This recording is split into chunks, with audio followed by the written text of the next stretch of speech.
kita adalah melakukan kehendak Bapa. Artinya apa? Bagi orang Kristen, bagi orang percaya, Bapa itu sendirilah hukumnya.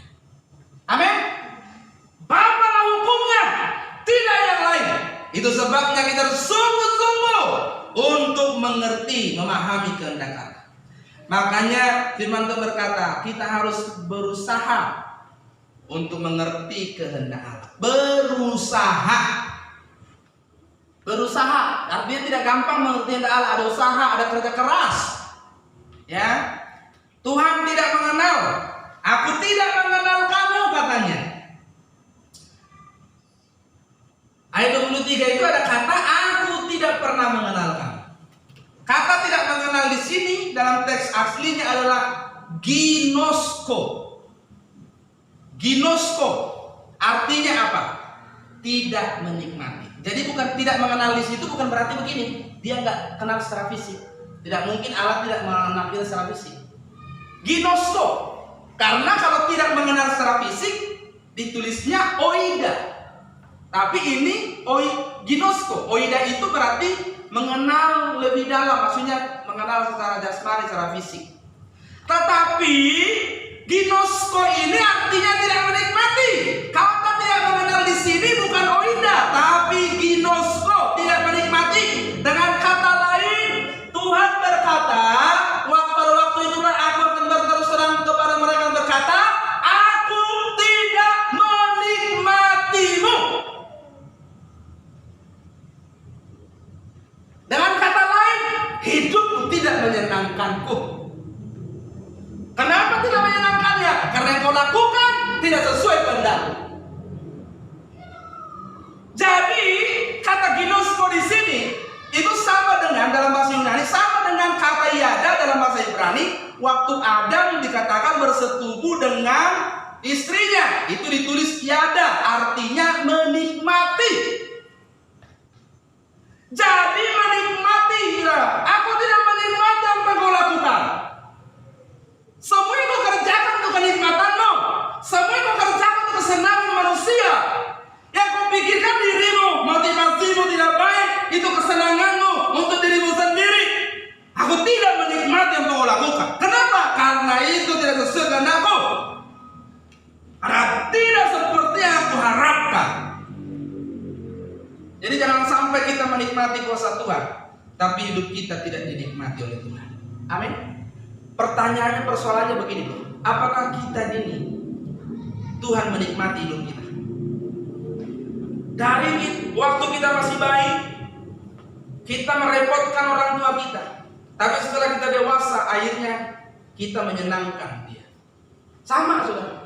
Waktu kita masih bayi rohani, betapa Tuhan terus berusaha memproses kita sampai dewasa. Waktu kita dewasa, saatnya hidup kita dinikmati oleh Tuhan. Menyenangkan dia dalam segala hal, apapun yang saya lakukan, apapun saya kerjakan, selalu menyenangkan Tuhan. Itu perjuangan kita. Itu hidup yang dinikmati oleh Tuhan. Jadi aku tidak mengenalmu, aku tidak ginosko, tidak menikmati apa yang kau lakukan, tidak menikmati hidupmu.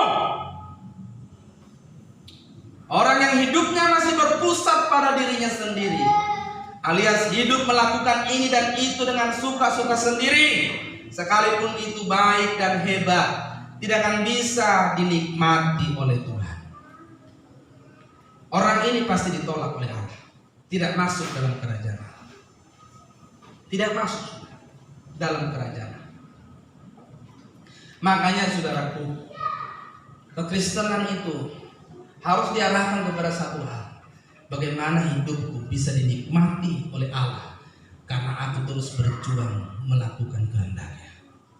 Amin. Harus dinikmati saudara. Jangan pikir Allah itu menikmati seseorang karena perbuatan-perbuatannya yang kelihatannya baik. Lihat kedalaman hatinya. Ini sesuai nggak dengan kehendak Allah? Sesuai nggak dengan tuntunan Allah? Nggak ada. Kalau orang mengerti kehendak Allah, saya selalu bilang, kalau orang mengerti kehendak Allah, jangankan uangmu, jangankan hartamu, nyawamu kau beri sama Tuhan. Tapi kalau orang tidak mengerti kehendak Allah, dia akan merasa dia bisa beli Tuhan. Makanya tidak ada orang yang bilang, bisa nggak kok aku beli kuasa itu? Waktu ada orang beli kuasa itu, bisa nggak aku beli itu? Nggak bisa.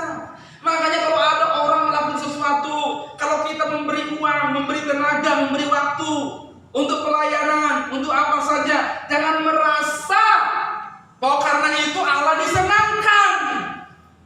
Tapi harus dengan sikap hidup. Karena kalau kau memiliki sikap hidup yang benar, motivasi yang benar sesuai kehendak Allah, lebih dari itu pun kau lakukan, nyawamu pun kau beri. Jangan sampai kita mau membeli anugerah Tuhan. Tidak bisa. Hidup yang sudah ditebus ini sepenuhnya harus milik Tuhan. Amin. Jangan atur sendiri. Harus bisa diambil Tuhan. Nah, kalau hidup yang diberi kepada orang, kepada pribadi lain gimana? Jangan atur sendiri hidupmu. Jangan karena moodmu. Sesuaikan moodnya Tuhan. Kau mood atau tidak, yang penting aku senangkan Tuhan. Kau senang atau tidak, tak persoalannya, karena hidupmu harus menyenangkan Tuhan. Kau setuju atau tidak persoalan, yang penting aku menyenangkan Tuhan. Sesuai atau tidak dengan keinginanmu tidak persoalan, yang penting sesuai keinginan Tuhan. Kalau kita masih mau pikir disenangkan, kita tidak bisa ikut Tuhan. Jadi orang yang masih berpusat pada diri sendiri,